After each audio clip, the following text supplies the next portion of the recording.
पिछले एपिसोड में हमें दिखाया जाता है कि एक रेस्टोरेंट में वेंग और बैक्स की लड़ाई हो जाती है। इस एपिसोड में हमें दिखाया जाएगा कि आगे क्या होगा।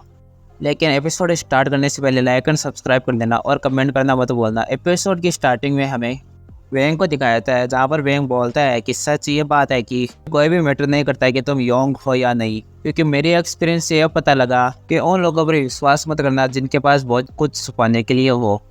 अब यीशु बोलता है कि तब तो हम दोनों ही सेम है। अब वेंग बोलता है कि तुम तो बहुत ज़्यादा कॉन्फिडेंट हो, ये तुम्हारा लास्ट चांस है, क्या तुम इस फाइट से भागना चाह रहे हो। अब यीशु बोलता है कि ऑफकोर्स नहीं, हमें एक दूसरे के बारे में जानना भी तो है। अब वेंग यीशु पर अटैक करने वाला था और कहते हैं कि चलो देखते हैं कि तुम किस तरह के बने हो। अब वेंग अपने नेल्स को यीशु की तरफ फेंकता है, जहाँ उन नेल्स को डिपेंड करके यीशु सोचता है कि ये अटैक तो मेरा ध्यान भटकाने के लिए है, असली अटैक तो आने वाला होगा। लेकिन इससे कुछ फर्क नहीं पड़ता क्योंकि मैं फास्ट हूँ। अब हमें दिखाया जाता है कि यीशु उसके ऊपर गर्दन पर अटैक करने वाला होता है, लेकिन वेंग एक पंच से उस नाइफ को दूर फेंक देता है।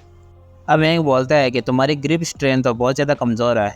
अब वेंग यीशु के ब्लेड को पकड़ लेता है और यीशु पर अटैक करने लगता है। तब यीशु उस अटैक को डिफेंड करता है और यीशु बोलता है कि तुम अपने हाथों का ध्यान नहीं रख सकते, तुझे लगता है कि तुम किसी दूसरे बंदे को चुरा लोगे तो उसको अच्छा लगेगा। अब हमें दिखाया जाता है कि वो ब्लेड यीशु की वॉच पर टिकी रहती है। अब यीशु अपनी वॉच से उस ब्लेड से डिफेंड करता है और वह ब्लेड वेंग के हाथ से छूटकर ऊपर चली जाती है और वापस से यीशु पकड़ देता है और पकड़कर वेंग पर हमला कर देता है। अब वेंग सोचता है कि इसने अपने वॉच से ही नाइफ को डिप्लेट कर दिया। अब यीशु अपनी फाइटिंग पोजीशन चेंज कर लेता है। तब ये देखकर वेंग सोचता है कि इसने तो अपना फाइटिंग पोजीशन चेंज कर लिया, लगता है कि ये और ज़्यादा नहीं खेलेगा। अब हमें दिखाया जाता है कि यीशु उसके ऊपर बार बार अटैक किया जा रहा था और वेंग उसको डिपेंड कराया जा रहा था। अब हमें दिखाया जाता है कि यीशु ब्लेड से हमला करता है, लेकिन वेंग हमला करने से पहले नीचे अटैक करता है और एक टाइक्वांडो किक मारता है। अब वेंग बोलता है कि तुमसे फाइट करना बहुत ज़्यादा मुश्किल है, तुम इस किक को ब्लॉक करने में सक्सेस रहे, इससे मेरा कॉन्फिडेंस थोड़ा गिर रहा है। अब यीशु वापस से वेंग पर अटैक करने लगता है, जहाँ वेंग उन अटैक को डॉज करने के लिए पीछे चलता है और यीशु ये देखकर उसके पैर पर एक किक मारकर उसे नीचे गिरा देता है। अब हमें दिखाया जाता है कि वो एक रेस्टोरेंट के दूसरे रूम में चले जाते हैं, जहाँ पर वेंग सोचता है कि इसने मेरे पैरों पर हमला किया। अब यीशु वापस से अटैक करने जा रहा होता है, लेकिन ये देखकर वेंग उस रूम के गेट को बंद कर देता है, जिससे यीशु की ब्लेड उस रूम की गेट के बीच में फंस जाती है। अब वेंग के पास एक रोड दिखती है, जिसे उठाकर अब हमें पता चलता है कि वो रूम नहीं एक कार होती है। अब वेंग उस कार से बाहर निकलकर एक जंप मारकर यीशु पर हमला करने वाला होता है। यीशु अपने नाइफ से उसे डिफेंड करता है। अब हमें दिखाया जाता है कि यीशु के ब्लेड पर क्रैक आ जाता है। अब यीशु बोलता है कि तुम तो जो भी तुम्हारे हाथ में लगे उसे से अटैक करे जा रहे हो। अब वेंग बोलता है कि इम्पोर्टेंट ये नहीं कि हमारे पास वेपन हो। अब हमें दिखाया जाता है कि वेंग लगातार यीशु के ऊपर अटैक किया जा रहा होता है और हमें पता चलता है कि यीशु उस अटैक को डिफेंड करने के लिए ब्लेड आगे करता है, लेकिन ब्लेड टूट जाती है। अब वेंग बोलता है कि इम्पोर्टेंट ये है कि तुम किस तरह से यूज़ करो। अब सीन कट होता है और टियानजोंग ऑफिस के बाहर का सीन दिखाता है, जहाँ पर सोलेन बाहर चल रही होती है और मिस युआ को गाली देने लगती है। अब सोलेन अपने मन में बोलती है कि मैंने उसे कितनी बार बोला है कि टेसन को अगर हम पहले अटैक नहीं करेंगे तो बहुत ज़्यादा लेट हो जाएगा। अब हमें दिखाया जाता है कि सोलेन गुस्से में चिल्लाने लगती है और मिस युआ को गाली देने लगती है। अब सीन कट होता है और मिस युआ को ऑफिस में दिखाया जाता है, जहाँ वो सोलेन की बातों की याद कर रही होती है, जहाँ सोलेन बोलती है कि अगर तुम कोई ऑर्डर नहीं दोगी तो मैं अपने आप ही टेसन को संभालूंगी, वो भी मेरे तरीके से। अब चाय युवा बोलती है कि मैं क्या करूँ, वो मेरे से क्या एक्सपेक्ट करती है इस सिचुएशन में।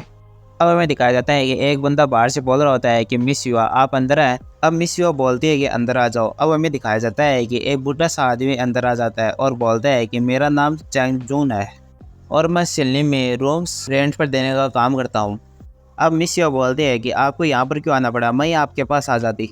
अब हमें दिखाया जाता है कि मिस युवा उस आदमी के पास चली जाती है और कहते हैं कि आप इस एज में इतना मत चला करो, मैं आपके प्लेस पर आ जाती।